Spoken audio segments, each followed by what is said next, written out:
तो यूहन्ना 4:34 में कहता है, यीशु ने उनसे कहा, मेरा भोजन यह है कि अपने भेजने वाले की इच्छा के अनुसार चलूं और उसके काम को पूरा करूं। मैं ये नहीं बोल सकता। क्या आप जानते हैं कि मुझे सबसे ज्यादा क्या परेशान करता है? पीछे हम प्रार्थना कर रहे थे, क्या हम इतने जोश से प्रार्थना करते हैं? क्या मैं इन सभाओं के बारे में थोड़ा भी चिंतित होता अगर ये हमारी नहीं थी? अगर वे हार्ट क्राई की तरफ से प्रायोजित ना थे और मैं उपदेश नहीं दे रहा होता। मैं मेरे लिए बहुत कुछ करता हूं, सब कुछ मैं अपने भोजन के लिए। ये बदबूदार है। मैं तुम्हारे सामने खड़ा पाखंडी ठहरू अगर मैंने कहा ये शब्द मेरे हैं। पर यीशु हमेशा यह कह सकते हैं, मेरा भोजन, मेरी जीविका, वह चीज जिसके लिए मैं जीवित हूं, मेरे पिता की इच्छा को पूरा करना है। जो ज्यादा प्रार्थना में रहता है वो प्रभु के बारे में ज्यादा बताएगा उस मनुष्य की तुलना में जो ज्यादा प्रचार करता है।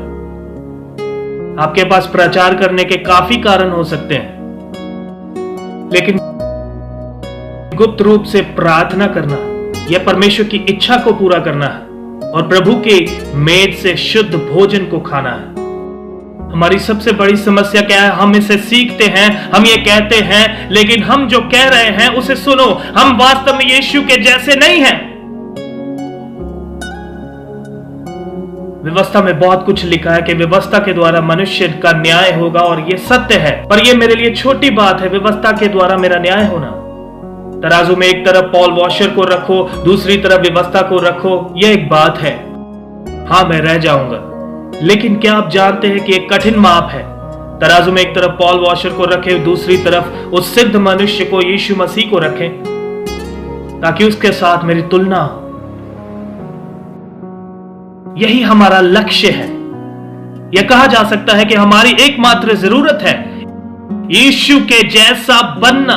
सबसे खतरनाक प्रार्थना जो मनुष्य कर सकता है, परमेश्वर मुझे यीशु के समान बनाए। मुझे परवाह नहीं चाहे मुझे अलग कर दे, मुझे परवाह नहीं चाहे मेरी सेवकाई को तबाह कर दे, मुझे परवाह नहीं कुछ भी हो, मुझे यीशु के जैसा बनाए। यह अपने ऊपर मृत्यु को लेने के समान है। लेकिन तब फिर जब तक एक गेहूं का दाना जमीन पर गिरकर मर ना जाए, और अगर यह मर जाता है तब यह फल लेकर आता है। क्या यह बहुत बड़ा पाप नहीं है कि हम बातों को अपने मतलब से, अपनी इच्छा के अनुसार करें? और हमारी अपनी संस्कृति में भी यह सिखाया गया है कि मनुष्य को कार चाहिए, गाड़ी चाहिए।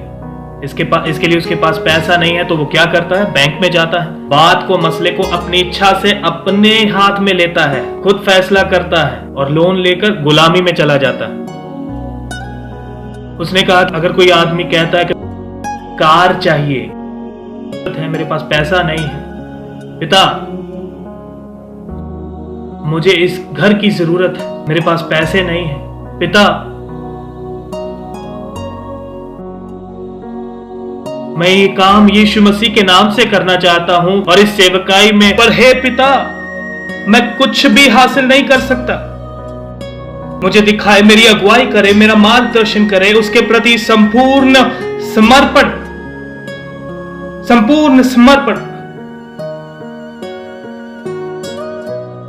ये मैं कुछ अपने बारे में गवाही नहीं दे रहा, लेकिन मैं आपको प्रभु यीशु मसीह के विषय में बता रहा हूं। हाँ, आप उसे परमेश्वर के रूप में देखें, लेकिन मैं चाहता हूं कि आप उसे एक ऐसे व्यक्ति के रूप में देखें जो पूरी तरह से परमेश्वर की इच्छा के लिए समर्पित है। और मैं चाहता हूं कि आप उसे देखें और आप भी इसी के लिए बुलाए गए हैं।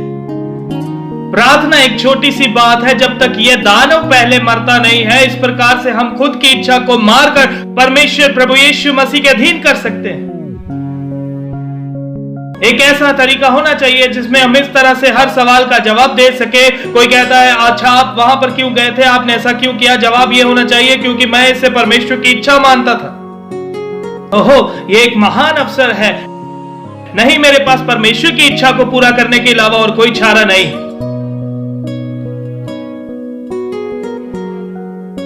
यदि सारी सृष्टि के दरवाजे खुल जाएं और परमेश्वर कहे रुको, और तुम रुक कर परमेश्वर की महिमा लाओगे और आप अपने आप को बहुत सारे संकट से बचा लोगे।